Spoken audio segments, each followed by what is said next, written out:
যে আমাদের সংসদ নেতা তারেক রহমান সাহেব উনি কীভাবে মানে সংসদ পরিচালিত হবে এই দিক নির্দেশনা উনি আজকে দিয়েছেন। 219 জন সংসদ সদস্য নতুন, 300 জনের মধ্যে 219 জনই নতুন। তো কীভাবে একটা পার্লামেন্ট, যেহেতু পার্লামেন্ট হচ্ছে আমাদের দেশের প্রাণকেন্দ্র, এই পার্লামেন্টের মাধ্যমে দেশ আগামী দিনে পরিচালিত হবে। এই বিষয়ে কীভাবে সংসদীয় রীতিনীতি কার্যপ্রণালী বিধি অনুযায়ী কীভাবে পার্লামেন্ট চলবে এই বিষয়ে মানে সবাইকে সতর্ক থেকে আগামী দিনে সংসদ কীভাবে পরিচালিত হবে এই বিষয়ে একটা দিক নির্দেশনা দিব, যেটা অতীতে আমি কয়েকবার সংসদ সদস্য ছিলাম, আমি কখনোই এই অভিজ্ঞতা আমি অর্জন করি, এই নতুন, এই প্রথম। বিকাশ পেমেন্টে 10,000 টাকার বেশি অফার, শপিং চলছে তো।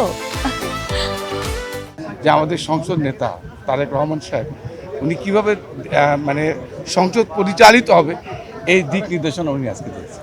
আমরা তো আসলে কার্যপ্রণালী বিধি অনুযায়ী যেভাবে সংসদ অতীতে পরিচালিত হয়েছে ঠিক ওইভাবেই আগামী দিনে পরিচালিত হবে। এই বিষয়গুলো হুইপের দায়িত্ব সংসদের সকল সদস্যদেরকে উপস্থিত করা, সংসদ যেন করাম পড়ে এই সমস্ত দায়িত্বগুলো আমরা পালন করি।